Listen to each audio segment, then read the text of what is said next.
What compels someone in this day and age to actually keep a diary? And for that matter, record one on their phone and mobile devices?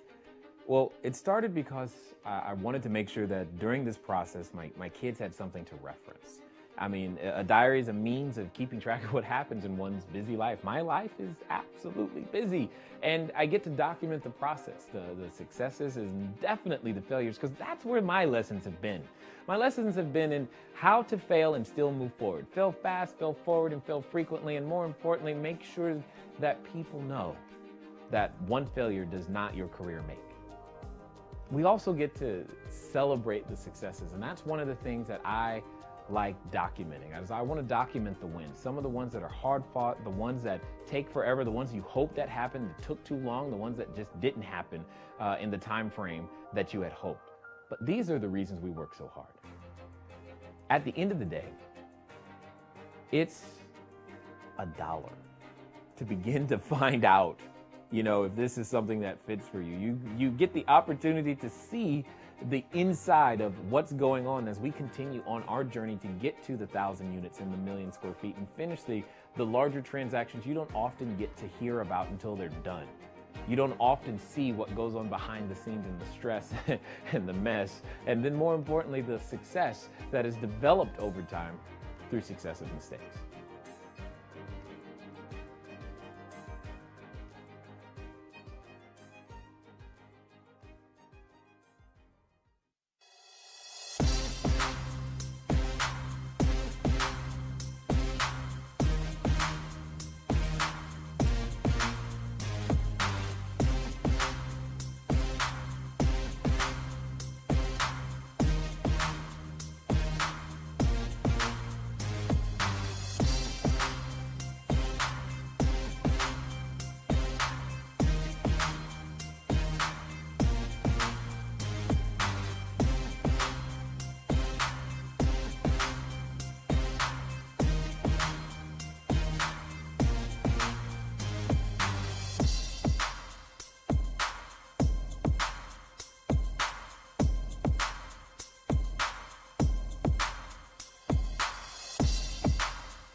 All right, good afternoon, ladies and gentlemen, people, all of you, women and children of all ages.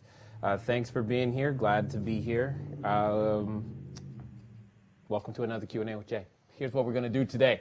I'm going to answer your questions like I always do and do my best to get through them. Looks like we will be able to get through them today. As you can see, we don't have as many questions, or maybe we do, and they're just really, really long ones. We'll find out here shortly and kind of go from there. Now, the one thing I did want to make sure everyone knows, we are approaching episode 100, and I'm a little excited about that for the podcast, cashflowdiarypodcast.com on Mondays at 8.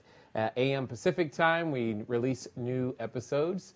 So, and I don't know if you caught the most recent one, but we spoke with Taylor White, who does international real estate investing, and I do mean all over the place, especially in Latin America. And as you know, I've been spending some time with Simon Black, also in a very similar part of the country. And it's just been interesting to expand the horizons just beyond the U.S. border. So if you want to check out and get some more information about international investing, definitely go over to the Cashflow Diary podcast.com website. For those of you who are who I'm meeting for the first time, welcome. Glad that you're here. Hopefully you'll come back often and look up stuff on YouTube for all the other questions and answers that we have available there as well. I mean, guys, at this point, I'm sure if you just watched all the video on our YouTube channel, probably be at least 24 hours, probably a whole lot more. Heaven forbid should you go to our website, cashflowdiary.com, and I know there's at least another 5 hours there. Been an exciting number of days around the Cashflow Diary office. For those of you who care in terms of updates and leases and negotiations, been doing lots of that here these last few days, which is also exciting as well, which is, again, it's just part of business, it's part of what you do.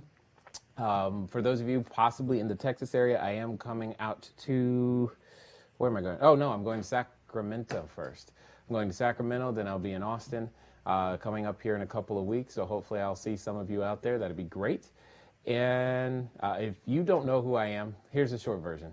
Short version is, guy had no idea about real estate, lost his primary residence, punctured lung, couldn't walk and talk. My wife couldn't eat or drink. And you know what happened?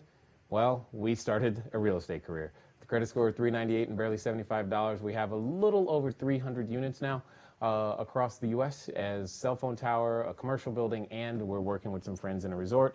If you care, you can pick up a book, Cashflow Diary, 10 Steps to Creating Wealth in Any Economy. Find out more details about that. Enough about me. Let's get on to you and your questions. So again, those of you, if you're watching straight on YouTube, go to cashflowdiary.com. Right over here where I'm pointing is the chat room, and when you type in your questions and comments, I'm able to see them. So before we get started, let me take a gander in the chat room and see what we got. Hi Sep, I see you. Hello Susan. Susan says, okay Jay, what is this about a purple cow that you posted on Facebook? Awesome.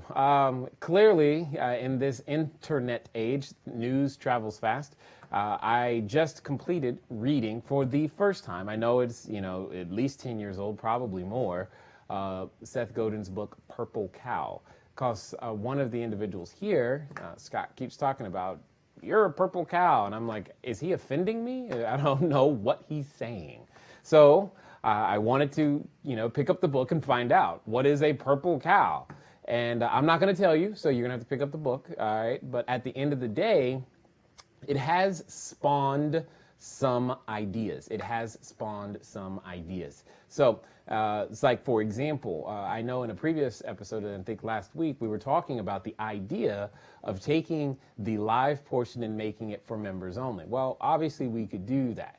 But one of the things that I was thinking is that some of you who haven't yet been able to make the hurdle to either A, become a customer or a member or what have you, you just have questions and you want to do your best to get them answered. And we're doing our best to do that. We think we're partially a purple cow, maybe violet, just by being able to offer this live interaction, right? Well, at the same time, we've got to figure out a way to keep the lights on and the air conditioning on, most indefinitely. So we were considering, and I don't know, considering a donation model. So these are ideas that come out of my head when I'm reading books with guys who have bigger, better ideas than myself. So if you want to find out more about Seth Godin's book, feel free to pick it up. I'm definitely going to recommend it because it's stirring ideas in my head. It's like, okay, how can we do Q&A with Jay better? Don't be surprised if you see a survey in the not too distant future asking you that very question. So anyway, as far as Purple Cow goes, it's the book I literally just finished a few hours ago. So that's what that was about. Let's see what else we got. Sacramento. Yes, Sacramento. Capital City Wealth Builders is where I'm going. Speaking for them. Jay, in Cashflow Diners Founders Club, episode 16. So inside, okay, so you've probably, Sep is talking about, he says in Cashflow Diary Founders Club, episode number 16. He's talking about the diary component. If you saw the small little video when I'm creating and negotiating and doing things around, I record myself. So he's referring to an episode that you mentioned that my largest multifamily project recently achieved a break-even point. You said that now you plan to go out and raise additional investor capital for the next phase of renovation, since every extra unit rented going forward would be pure profit. That's true. Oh, okay. So the next question, scroll up a little bit. So was your initial plan to raise enough capital only to reposition the property up to the break-even point, or did the plan change and require additional funds during the rehab? It's number two.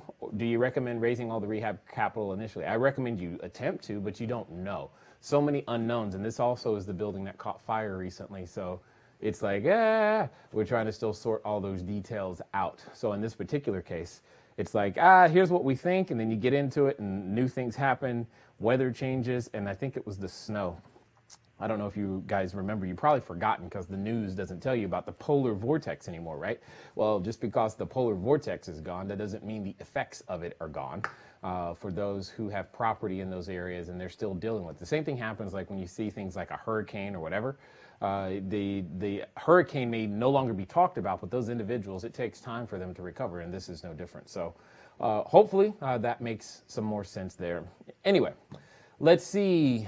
Jackson, let's look. We've got a long question here from Jackson and Haya. Looks like two students decided to get together and make a deal happen. This is interesting. All right, let's figure this out. Hi, Jay. Jackson and I have collaborating. I love that word, on a condo deal that we have under contract.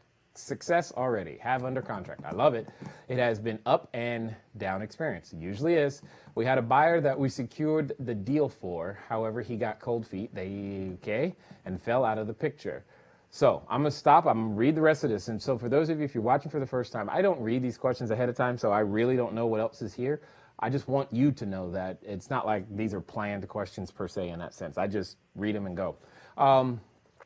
Remember, okay, Jackson and High, you're both taking advantage of our wholesale course, how to find deals using none of your own money or credit. The point is, what I want you to remember is that when I said have a buyer, you have to have 5 people who want the similar item. That's the whole point, because I'm guessing the rest of this question has to do with, now what do we do since he fell out? How do we renegotiate or make this work? But we'll find out. The seller bought the condo at the height of the market, they always do, and paid more than the condo is now worth. Typical story. I did the same thing. She now has only $40,000 left on her mortgage and wants out because she's getting older, has some health issues, and her commute to work is too hard on her, 2 hours each way.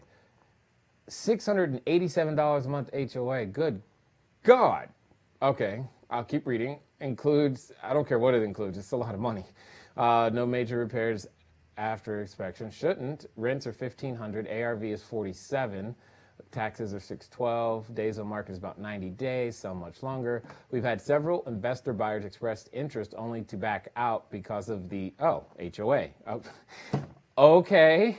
Jackson and I have talked through several scenarios to sell this property, but we are having trouble getting an end buyer to say yes and close the deal.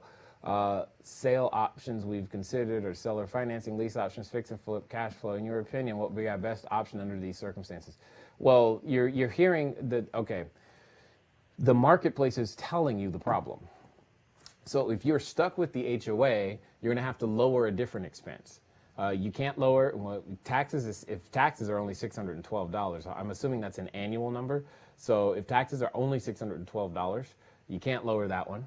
The maintenance is already in the HOA for the most part, right? The question is can I increase rent, or you got to get rid of the mortgage in its entirety? That's the whole problem. The problem is that she's got the mortgage is in the way. You can't have mortgage and an abusive HOA fee.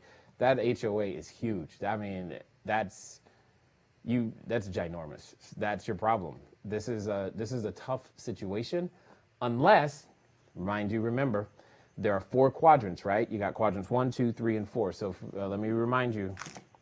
Here's what you've just described to me: is that you've got a deal, quadrant 1, quadrant 2, quadrant 3, quadrant 4. You've just said, Jay, there's no money here, and there's only $7K here. So that therefore means you're going to have to make your money here and here.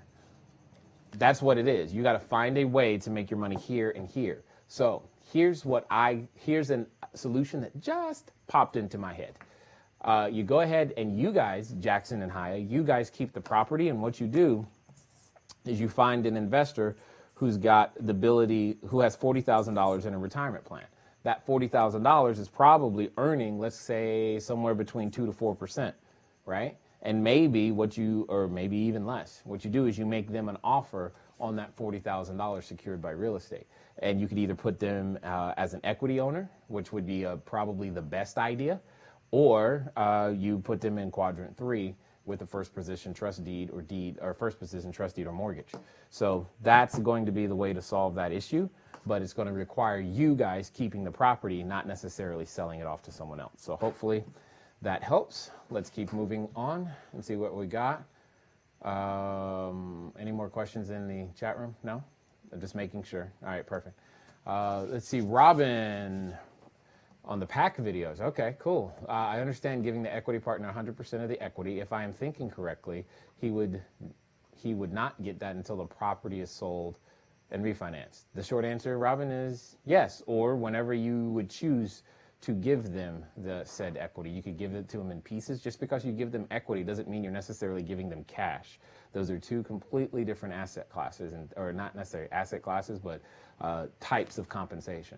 So I could give you equity in a company, and that's just signing a piece of paper, or I can give you cash, which is a different piece of paper with different colors and markers on it. So either way it goes, it's still a piece of paper. The question is when you're going to give it to them. So yeah, you're absolutely right.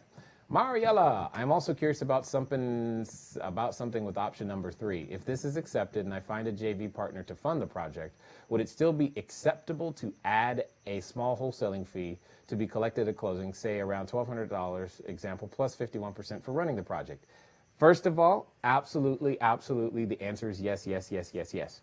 There is a fee that you can charge. Most people call it a promote fee for putting the deal together in and of itself. Otherwise, it could be a long time before you make money on the deal. That is true. Or is the wholesaling fee something you forfeit in order to gain a controlling interest in the project? You can, you don't have to, even though you're not using any of your own money. It's a benefit either way. You could run it either way. Just make sure you quote unquote get paid for it.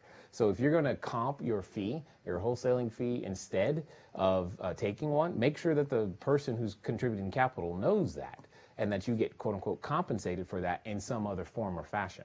So just keep that in mind. You don't ever have to sell 100% of the deal. You can always sell 51%. You can sell 10%, 2%, 0.5%. And again, I think it's almost time, but start watching Shark Tank, guys, because that's exactly what they're doing. They're selling a percentage of the deal, not necessarily controlling interest all the time, oftentimes less than controlling interest, right?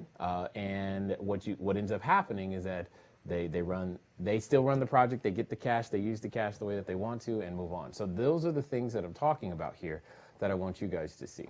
So yeah, you could do either one of those options, Mariella, good stuff. Jane, dear Jane, my investor assurance program. Okay. Wow, Jane, interesting. Jane seems to be a guest. I'm glad you're here. I don't even know, how do you know about the investor assurance program? I don't even tell anybody. That's amazing to me. Okay, so the investor assurance program, so that everyone knows, is basically when you buy one of our properties, when you buy a property from us, what happens is that we get together, and I stay along with you for the first year. So you pay a fee, I'm there with you for the first year to help you through the process of property acquisition and management as time goes forward. And that's basically what that is. So you get the benefit of my hundreds of units of experience on your either one single family house or 15 single family houses or whatever it is. And it's just, for all intents and purposes, think of it as a little safety blanket, so that if something happens that you're not used to, you have an easy way to contact us, and you always have the ability to gain more information about how to properly run your buy and hold assets. I'm curious to know where she even saw that. Anyway, it's all good. Benson James as a guest. What measures do you take to make sure your buildings are ADA compliant? Okay, got it. So a lot of that is handled. Okay, this brings up a good time for me to draw this. Woo! So up here, so what I'm going to draw is the company structure So this is how the company is currently structured so that it can run most efficiently, most efficiently. And everybody, remember, you do what you do best and you outsource the rest. So in this particular case, we've got 1, 2, 3, 4. So we've got your executive assistant, you got your CFO, you got your COO or someone in that operating position. And then let's say we've got a CMO, i.e. Chief Marketing Officer. Eventually you want a chief salesperson, but for now that's probably you still. In various different ways and capacities. So what ends up happening is the operations person, because that's what we're talking about, the operations piece gets split into 2 sections.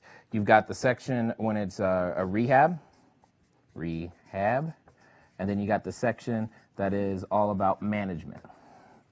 Okay, so what ends up happening is 2 different things. So if you're asking about ADA compliancy, that has mostly to do with the rehab side. And on the rehab side, what we're going to have is this person who's working internally to the company is going to be working primarily with 2 people. Let's call that a construction manager and then a property manager.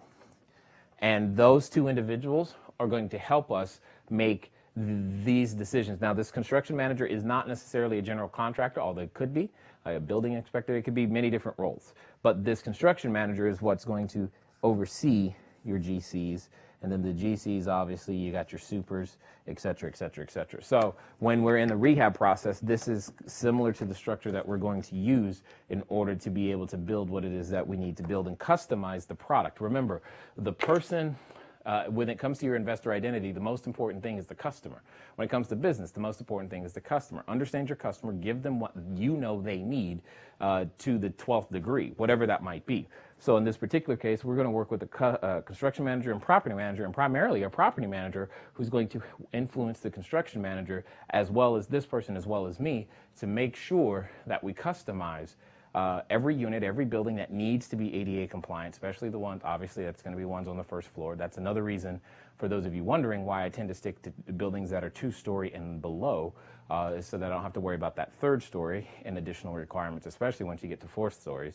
These are things that I don't personally want to deal with yet in my career. That doesn't mean you can't eventually grow to that point. It just means it's stuff I don't want to deal with. So in this particular case, what I'm really saying is, when it comes to ADA compliancy, this is not my primary role. It's not even this person's primary role. It's down here, and it's their job. It's our job to make sure that we find the best people in this position who understand what that is relative to that customer, relative to that marketplace, relative to the budget, relative to the property type. Okay, so hopefully that makes sense. Let's see. What are we looking for? Boom, boom, boom. There's another question. Jay. Stacy coming back for another ninja secret. See, Stacy, you're exactly why I was thinking. I'm thinking about you when I start talking about this donation model, because it's like, I just need another secret to keep me going. And I'm like, maybe that would work. We just don't know, guys. I've got to find a way to deal with, what happens here with Q&A with Jay, and I like doing it. And I just need, we've got to figure this out. So another ninja secret. Stacy, I don't know what that ninja secret's going to be, but when it hits me in the head while I'm talking, I'll let you know, okay? That's pretty funny, another ninja secret. What? Guest 120, what are the average closing costs on your apartment buildings? How much do you spend on inspections per unit? And what other closing costs do you have for reserve? Okay, yeah. All of those questions, there is no average. It varies per transaction. There's no, it's 1% of this and 2% of that. The closing costs are going to be whatever the closing costs are. If I'm buying a building that it's been vacant and has deferred maintenance, I'm guessing part of the closing cost is going to be some property taxes somewhere, and as well as the inspections are going to cost more. It's not on a per unit basis. I mean, Actually, the inspections could cost less because I don't have to inspect every unit because there are no walls. That's actually one of our MOs. The one way to keep your inspection cost low is to have no walls in the building that you're inspecting. So maybe that's the ninja secret right there. You search for a building that has no interior walls, and it's very easy to see what's going on inside, right? That makes the inspection faster, it makes it quicker, all these things.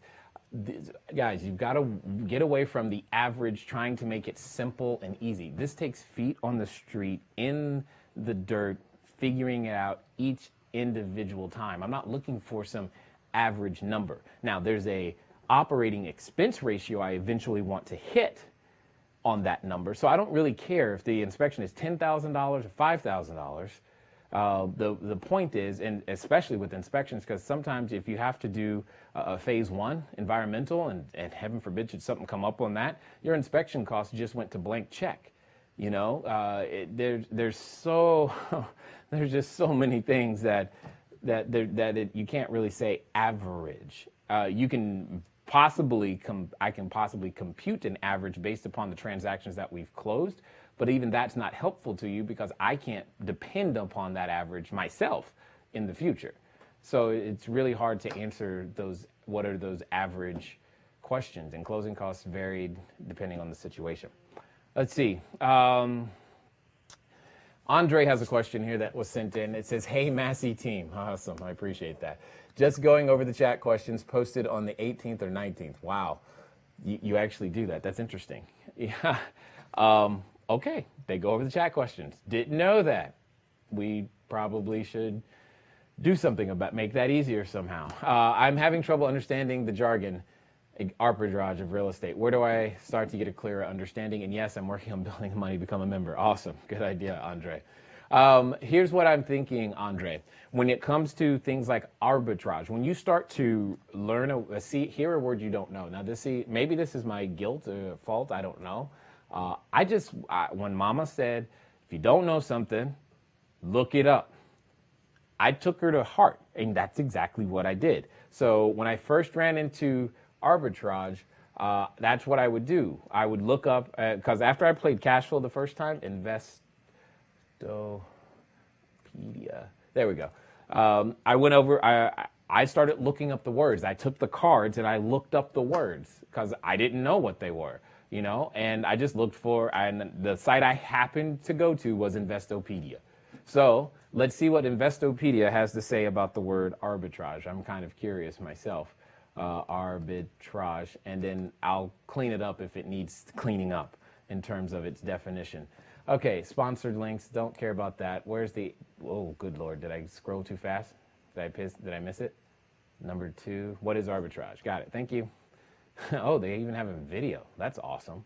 Okay, so arbitrage is basically buying in one market and simultaneously selling in another, profit from the temporary difference. This is considered riskless profit for the investor or trader. Yeah, that's one way of saying it. I like it. Another way of saying, so basically, when it comes to arbitrage, here, look at it this way, because this is the example. I wonder if that paper's still here. Let's find out. Let's see. That way I don't have to see. I'm trying to conserve the environment, people, by saving paper. I don't know if I can find it, though. Let's see. I got lots of paper. Don't look on the floor, though. You would see how many, if you could actually see how many sheets of paper. You saw it? Yeah? Okay, hold on. Is that it? Nope. That was the last sheet. What's this? Earn, own, individual, team. Oh, it's this one right here, isn't it? Yep, there it is. Awesome.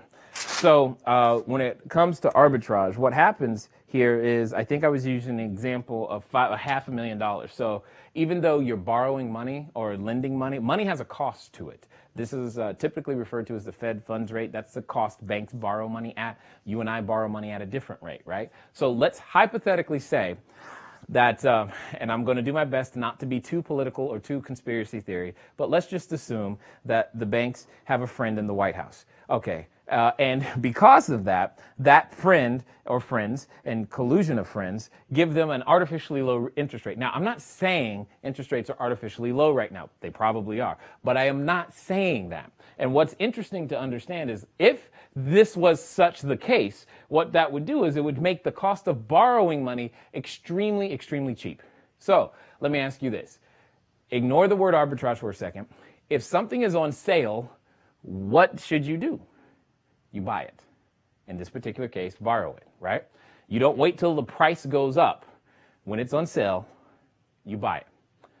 And do you buy one or do you buy a lot? You buy as many as you possibly can to use at a later date, because this is the whole Costco strategy, right? The only reason the Costco, they charge you a membership fee and all this other stuff because when you go to Costco, you buy more toilet paper than you could possibly use in a week. But you, in the back of your head, you're going, well, honey, I got a discount. That's exactly what it is. Same idea. So $500,000 at 2% is what you borrowed it at. But let's assume you had someone else come to you and say, hey, I could use that money and I'll pay you 5%. Well, now you've got the $500,000 and it's costing you $10,000. All I did was take 2% times $500,000. It's costing you $10,000 a year. Well, what if you lent it out at 5?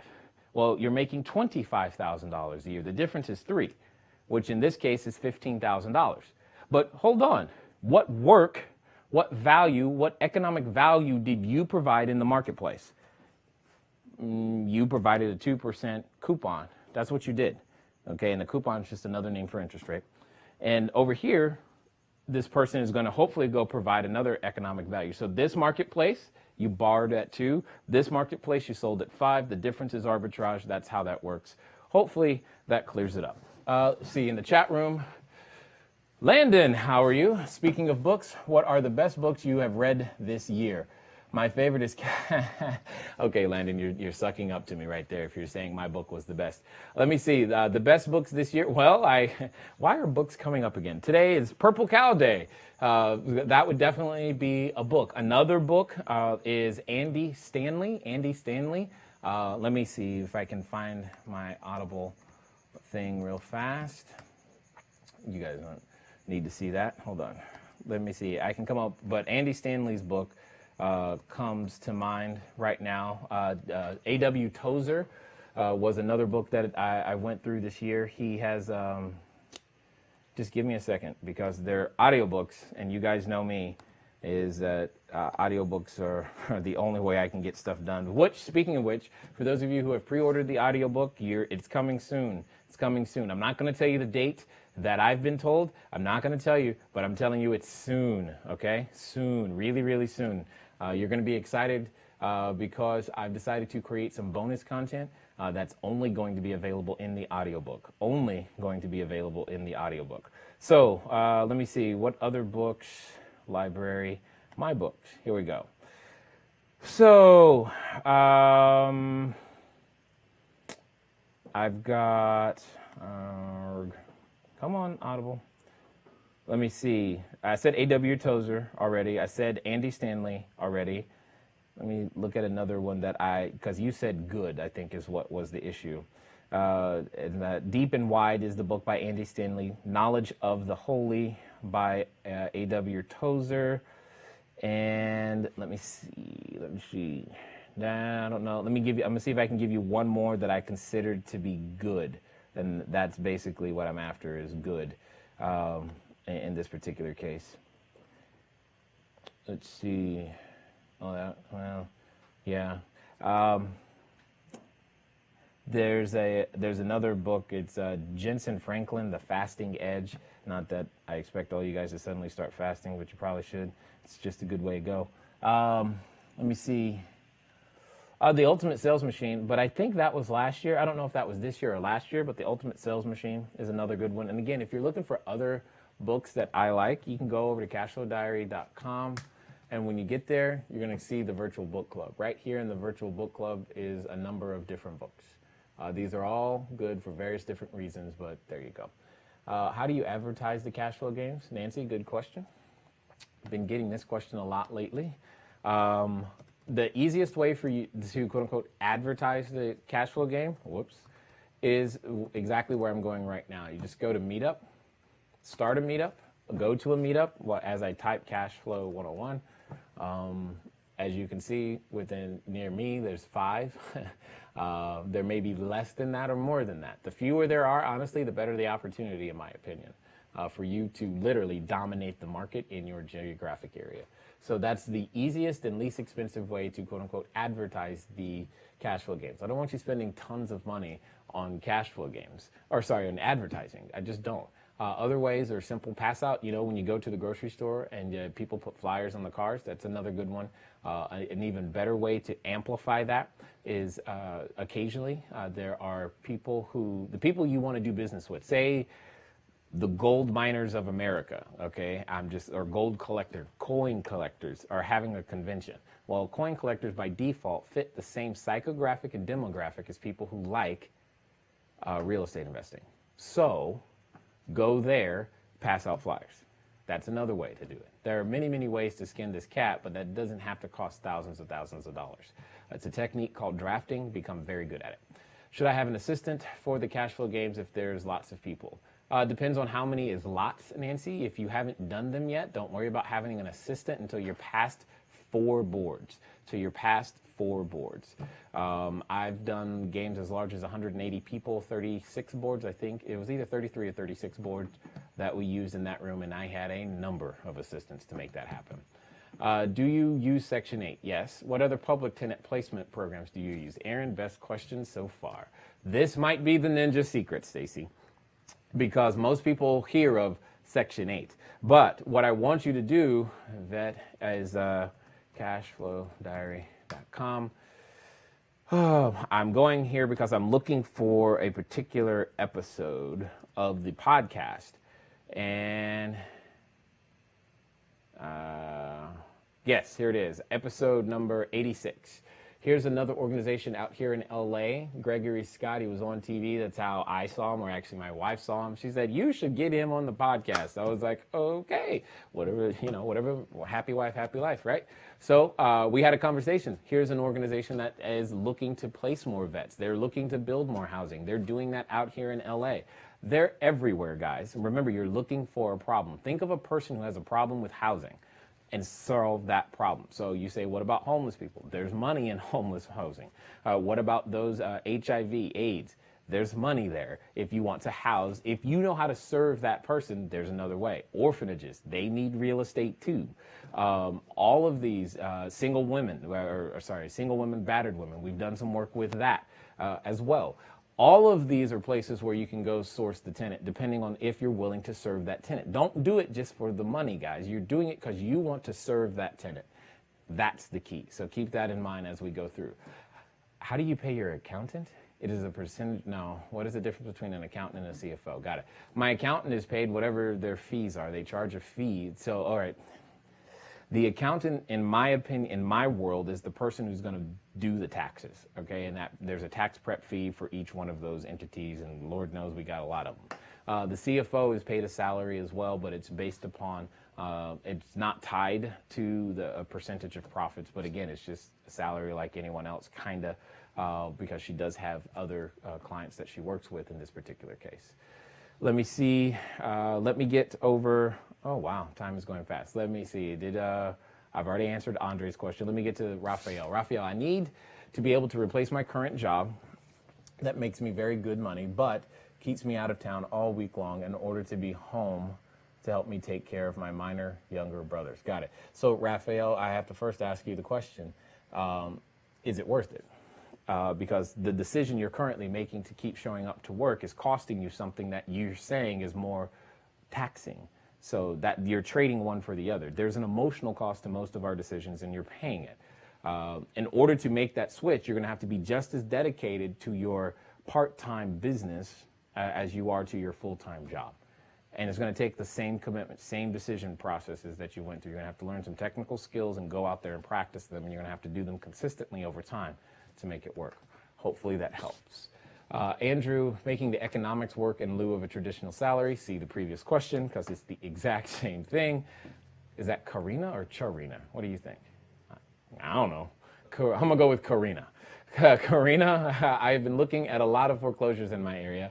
I want to learn how to find out which ones are worth buying and then what's the process of selling them and who to sell them to. Karina, you're asking all the right questions, but you're asking them in the wrong order. The first question is, who are you going to sell them to? You need to figure out who you want to serve, not who wants foreclosures. You may learn that the person you want to serve doesn't want foreclosures. I'm telling you, learn to serve the customer first. Look for problems, not properties, and people have problems. The process of selling them is literally going up to someone and asking them, would you like to buy a house? Just like when you go to Best Buy has a checkout stand, and the checkout stand in real estate is usually an escrow or title company or an attorney in some cases. The escrow, title company, or attorney, they know how to check out. You've got to bring the buyer and the seller to the table. That's your job. Your job is to be that customer service agent running around the store saying, hey, you want this? Hey, you got money? Okay, well, let's meet over here at the checkout stand, and Frank here will help you. And you keep doing that over and over and over again. And I know I'm simplifying it, but that's in essence what is done. And that's the conversation that you're having. So, and you're going to find out which ones are worth buying when people buy them. The only way to find out which ones are worth buying is to write an offer and to see if you can sell it. And that's going to be a really big clue. Nope, guess that one wasn't. You're not going to get around that. So you can try, but you're not going to get around that.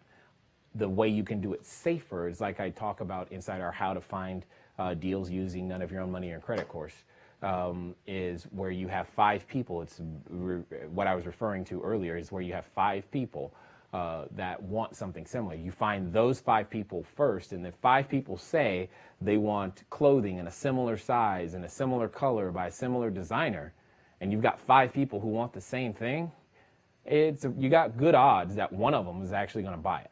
Okay? When you just find one, you only got one leg to stand on, also known as a single point of failure, and that's called a problem. So keep that in mind. Let me see. Terry has a question. How do you specialize in C-class properties, and what is the best way to market to C-class tenants? Got it. We specialize, like our apartment buildings are C-class, our commercial buildings are kind of B/C-class, our resorts A. It's all about the customer we want to serve, so keep that in mind. When we're selling notes, it could be A, B, or C-class. It just depends. You got to focus on that. You specialize in the customer you believe you can serve the best, Terry. That's the key here. And what I want to say is when it comes to so you started asking another question down here about the best way to market to C-class tenants. It's about, and whether it's C-class, A-class, B-class, the best way is to market to your tenants. Again, so I'm coming back over here because now we're on the other side. You're asking this management question, and this management question is going to be overseen by a number of different property managers, again, reporting to the same person here. And I'm writing multiple property managers because in some cities we have multiple, and we operate in multiple cities. So we have multiple property managers reporting there. Now, here's my point. My point in saying this is it's not my job to know the best ways. It's not my job, but it's my responsibility. Hopefully you understand that. It's not what I do on a day-to-day basis is, hey, here's a new way we can market tenants. But it is my responsibility to make sure that this is happening. And that shows up in my reports when I see extended vacancy, when it takes 60 days to turn over a unit versus 20 or 10 or 7. That tells me that these things are not happening properly, and that's when questions start coming down and answers have to better start filtering their way back up.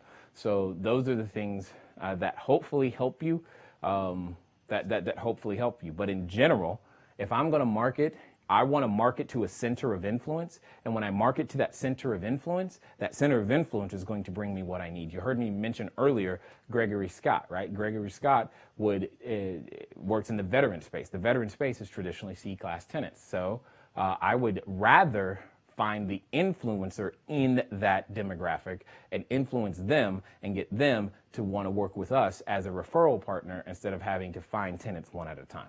So take that for what it's worth. Hopefully it will help you. Let's see.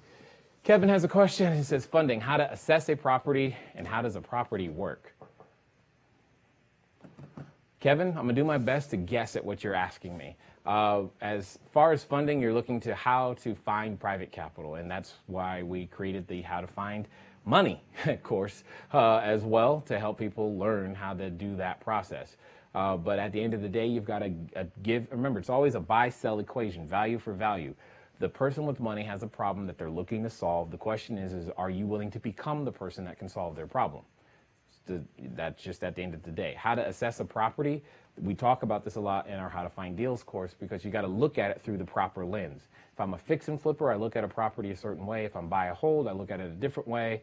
If I'm a retail user, I look at it a different way. How does a property work? That one, I really don't know how to answer. Because if I'm not sure, I can't even guess at what you want to know there. I'm sorry. Jay, when did you say you were coming to Sacramento? Lamont, look at you tracking me down already. I actually didn't say Lamont because I don't remember the exact dates and times and locations. But I will say this, if you keep in contact with the Pan over at the Capital City Wealth Builders, he'll know. Because he'll know. I don't, but I know it's coming up soon because we were talking about it, and I was giving authorizations for plane tickets. So I'm on the way soon. That much I can tell you. Guess 6664. Do you include cost of rehab in the properties you wholesale to investors, and do you manage the rehab? Yes and yes. That's the short answer. But I give them the option. They don't have to use our rehab team. They don't. I recommend they do, especially if they've not put together a team before. And then, yeah, we'll manage the rehab, because I don't want the new guy messing it up, and then when it messes up, they go, it was your fault. You sold me a bad, rotten apple to begin with. So I'll be the fall guy if I'm using the team. If you're using my team and all that stuff, great. I'm more comfortable there. But if you buy something and then you mess it up, you're going to sign lots of disclosures saying, I know I bought it and I know I messed it up. You're going to do that all ahead of time, because I just want that to be very, very clear. A lot of effort and work goes into building these structures and making it work. It has to. And if you don't put in that effort, then you didn't protect your capital, and that's not my fault. So Russell has a question. I have never flipped or wholesaled. Okay. I don't believe I am negotiating enough of a discount. You're probably not. Although I'm happy with the value that I'm getting with my rentals. Okay, rentals are different, Russell. You don't need as deep of a discount. Remember how you, rentals, if there's, one of the great things about real estate, it's one of the more forgiving types of investing that you can do, so that when, now I almost said if, when you make a mistake, you have the ability to recover from said mistake by just holding it, no matter what it is. You just hold on to it long enough. The marketplace will change, and maybe that single family house is now better as a commercial building, and boom, all the money that you thought you lost comes back to you. You know, I don't know. There are many ways to get the money back. The point I'm saying is you don't need much of a discount if you're holding them. You're looking at a different valuation scale. You're looking more at internal rates of return and return on equity than you are at trying to buy found equity at the beginning, because there are 5 different types of equity, Russell, and it sounds like you're doing fine. You don't have to, if you're happy with what you're getting, that doesn't necessarily mean that you have to get a better discount. You may need to focus on better operating expenses, better income, better lowering operating expenses, and better operating revenue. That's probably the place you should be focusing, just from my experience. Michael, do you ever cut a broker a percentage of the deal instead of commission? No, I have not done that. I have not, no. And do you write yourself an acquisition management fee for your PPM? Acquisition, yes. Management fee depends. So I guess that's the short answer to those 2 questions. Not always. Who was your insurance claims adjuster for your fire? I think you said it was First Response or no, it's First Call. You go to firstcallclaims.com, firstcallclaims.com. These are the guys that have done it. They work in a number of different states. Jason, I don't know if they work in the state that you're looking to, that you're doing business in, but these guys are very, very great. Ask for Curtis or Barry. Awesome. I couldn't recommend them more. What are your top 3 tips for managing an apartment complex? Don't do it yourself. Don't do it yourself, and don't do it yourself. That's probably my top three tips, because you as the owner are probably not the best person suited to manage the apartment complex. The main reason new buildings get bought or sold is because of bad management, because the owner's trying to do it all themselves and they think they're saving money. But no, they're paying a huge opportunity cost. And I know it sounds funny, or maybe not funny, or maybe you were hoping for three different things, but the biggest thing is people try to do these things all on their own. Some John Wayne, I can do it and pull it up by my bootstraps attitude, and it's the wrong way to go, period. Can you show us an example business plan you use to present to investors to raise private money? I can, but that's Andy Stanley for president. That's funny. Can you show us an... Actually, Jorge, that's actually a part of the Raising Private Capital course, is they have access to the documents that are the exact business plan. I could show it to you, but I wouldn't be able to do it justice even in the time that we have to explain what the parts are. It's just, I could put it even in a foreign language and it wouldn't really matter. But go become a part of the Raising Private Capital course, and I'm sure that would help. Or not, either way, whatever. How can I arrange that tenants will pay water and utilities in a monthly family? You probably, Terry, pay water and utilities. You probably can get utilities, water. You could subdivide your water, sub-meter your water, not subdivide, and that would do it. But often sub-metering for water, utilities are usually separated. If they're not separated, you can get them done. You have to call the utility company. Now, the reason you're seeing this scrunchy look on my face, 100% of the time, it is traditionally uber expensive, especially on existing construction, to do it if it hasn't already been done. So much so that it's like, it's to the point where I'm like, yeah, we'll look at it, but I already know the answer is no. It's almost a wasted quote unquote phone call, but I still look. But it's expensive to separate those utilities in a non-commercial sense for residential property. So keep that in mind. Have you ever wholesaled a property off the MLS? You do not wholesale off the MLS. If it's on the MLS, it's on the, you're looking for the properties realtors can't sell, not the ones that are on the MLS. You're looking for the realtors deal in the 95% of the market, let them have it. You deal in the 5% of the market. And my message to you is that 5% is so huge, you can carve out just 0.0000001% of it and do quite fine on your own. That's what I'm saying. So you don't need the properties on the MLS. That's really where I'm coming from. Unless you're ready to sell it. When you're ready to sell your fix and flip, when you're ready to sell something, great, put it there.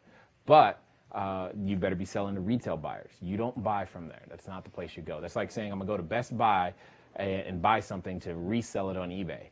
That doesn't work. That's just not how it works. You go to a wholesaler, you discount, you find a way to buy it before it goes to the retail store. The MLS is the retail store. Keep that in mind. Jackson, hey Jay, when facilitating a local cash flow 101, I understand how we can find sellers and buyers through the referrals there, and even some buyers ready to invest out of state. That is true. How many sellers from your out of state marketplace have you found playing a local I find them all the time. Because the people, okay, I can't give you the exact number, but here's the point. People know people that live in other places. As you've heard me say before, California, New York, and Hawaii, these are the land of money. Everywhere else is the land of cheap housing. That's just how it goes, right? So everyone in California knows someone else somewhere else. And they like, hey, can you help my cousin? Can you help my friend? Can you help I get these emails constantly from other places when it comes to cash flow. Once you've branded yourself as that person, you're going to get, people love to tell you about their problems. And if you become a problem solver, they're going to email the problems to you and you're going to be like, awesome, this is great. Let's see, do you use an LLC for wholesaling? No, S Corporation. And is it in the state, the property and is it in the state of the property or your home state or a friendly state like Delaware? Stephanie, this is technically a legal question, and because I want to be clear, I'm giving a complete disclaimer. I'm not an attorney, not trying to be your attorney. You're asking me about me, and I'm going to tell you my answer. I use an S Corporation for wholesaling. It is domiciled in the state I live in, and it is also registered in the state the property is in. That is the answer. I'm not going any further with that at all. All right. What's that? Jay, I have an investor who wants to invest with his retirement account, but he doesn't have a self-directed IRA. Can you recommend a good company to work with? Kyle, the company that we are recommending right now at this moment, AccuPlan, is Brian over here at AccuPlan. One of the things I like about him is that he's local, for sure. He's local to us. So if we have a problem, if one of our investors have a problem, we can go beat him up on his door, knock it down. That's what we got to do. But his customer service has been very, very good for us. He's been very, very good about helping us get monies transferred, et cetera, et cetera, et cetera. So I strongly suggest him. But there are a number of them. In fact, too many in some cases. I mean, you got so many choices in this marketplace these days. Kyle, also, can I arrange for an investor to use his 1031 money to invest as private money in a JV deal with me? The short answer is yes. But I'm in the process of working through my first 1031 in a very similar manner. Be prepared for that to take a long time and a lot of paperwork. Boy, have I been learning a lot about that. Okay, now, invest as private money in a JV deal. Hopefully you already own this property in some way, shape, or form, but that's going to be hyper complicated, Kyle. I'm just telling you right now, have been dealing with this now for a number of months. It's complicated. It's taken many of us inside the company to be able to get this one right. And yeah, so you're not going to do this solo. This is not hey, I can put this together on my own type of deal. No, don't even begin to try that. Okay, so just hopefully you heard me.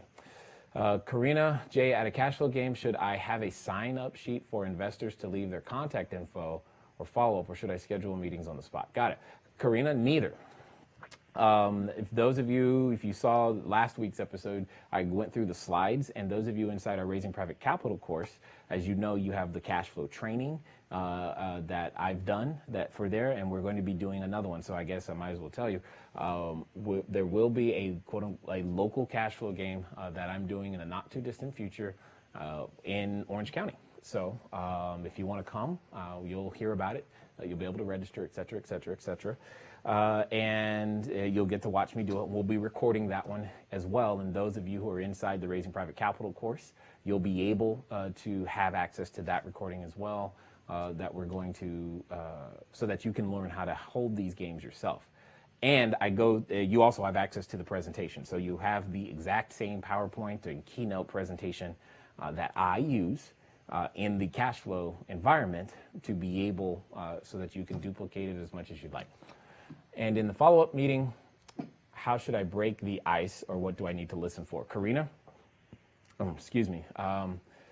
not to beat a dead horse, but that what we talked about in the follow-up meeting. The follow-up meeting follows a sales process that I talked about on one Saturday. We did it once. We haven't made it available for sale. I assume we will. I don't really know. I haven't talked enough about it, but it's a sales process. And I showed what I call a money map, if you will.